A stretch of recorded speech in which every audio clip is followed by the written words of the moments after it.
in 1950, when USA made a proposition to offer United Nations Security Council seat to India, Nehru refused. In 1955, when USSR, erstwhile USSR made a similar offer, he refused. Pinky, you talked about dynasty, and you talked about the fact that there was this man of privilege, and that remained until Chaiwala took over. A couple of questions. Can you blame dynasty on Nehru? His daughter did not succeed him. The chances were that Lal Bahadur Shastri would have lived to a ripe old age. It was a peculiar circumstance where she was able to take over. Even then, I don't think it had been part of any great plan, or is there any evidence to the contrary?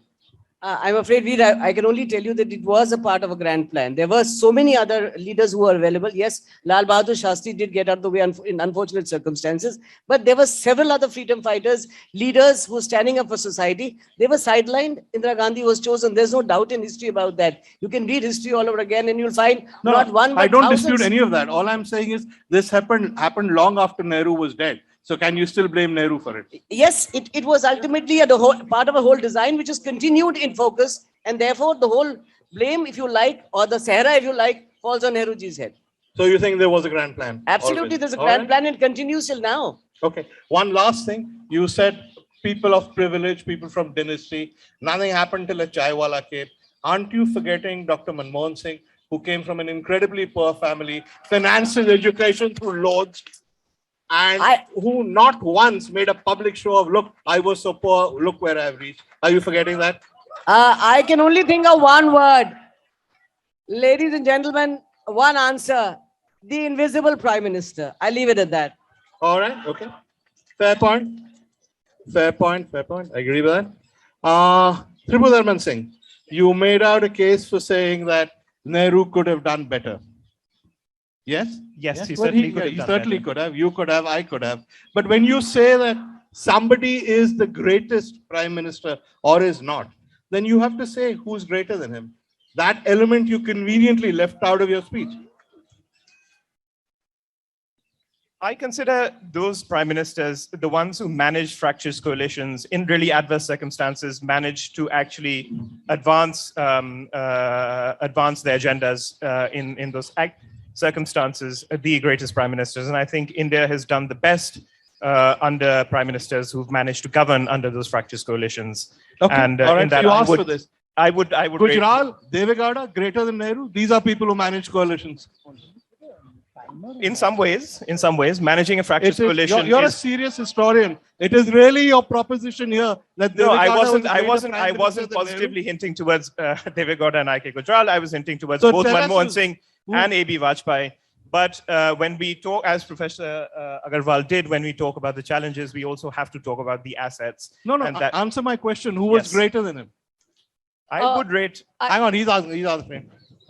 Tell me. Well, in my personal opinion, I would rate both Vajpayee and Manmohan Singh as greater than him. Vajpayee is a greater prime minister and Manmohan Singh? All right. That's a straight answer. Well, I would rate Narasimha Rao as far greater than him. And he had a minority government. All right. Fair enough. Okay, who do we have left? Avi Singh. Anything you didn't get to say when you were drummed off? Oh, well, a lot. But you had to say something. I'll start with just a retort or rejoinder, if I may. Yeah. That I hope we are not visited for the sins of our fathers, and we shouldn't be visited by the sins of our children, grandchildren, and great-grandchildren. So to blame Nehru for whatever his great-grandchildren are doing today does disservice, and we should only answer this based on what Nehru did, not what his daughter did or grandson did or great-grandchildren are doing. But one other point. Hang on. There's an obvious counter to that, which is, would Rahul Gandhi be where he is today if he wasn't Nehru's great-grandson? But we as a people chose to give that to him. I mean, if nobody elected Rahul Gandhi to anything. He lost his own seat. So we didn't choose him. I'm not arguing for Rahul Gandhi. I'm talking about Nehru was dead. You yourself gave the example. No, but Nehru was dead when Indira Gandhi became prime minister. Not to blame dead people, even in the new criminal laws that we are pushing through in this country, would be a bit unfair. But one last thing. One last thing I want to say. Nehru placed Ambedkar into the Constituent Assembly. All right. He put Munshi in the Constituent Assembly. He made Ambedkar president. He didn't need to. He put his greatest rival and the founder of the Bharatiya Jansangh, Shama Prasad Mukherjee, both in the Constituent Assembly as well as in his cabinet. This was a sign of a man who wanted to rule through consensus. And it is a sign which we are not in because of a polarized time, but he pleaded and cajoled them to be on a side he took. Then I take that point, but Narendra Modi's done the same. People like Jyotiraditya Scindia are now on his side. If you believe that, I've got a bridge to sell you All something. right, okay. Shazia, go on, yeah. So going back to the historical perspective and not coming to Yeah, Modi ji, I would just like to quote Maulana Azad Yeah. and see Rajagopalachari. And Maulana Azad did say in his autobiography, which was published posthumously in 1959, it was a mistake on my part that I did not support Sardar Patel. We differed on many issues, but I wish I never committed the mistake of supporting Jawaharlal Nehru, which gave Mr. Jinnah an opportunity of sabotaging the plan. Yeah. And I must quote C. Rajagopalachari, who said the same thing.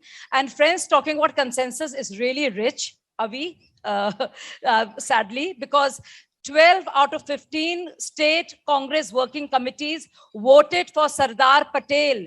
Out of the 3, they did not vote for Nehru. It was Mahatma Gandhi who told Sardar Patel to withdraw his nomination, and Okay. Nehru was imposed. So that had nothing to do with consensus. Okay. And when you talk about another contention, yes, when there are choices, in 1950, and Nehru was not a generous person, but he was very charitable with India, not with himself. In 1950, when USA made a proposition to offer United Nations Security Council seat to India, Nehru refused. In 1955, when erstwhile Okay. USSR made a similar offer, I think he you made your refused. If you've enjoyed the conversation that you just heard, do subscribe to our channel for much more.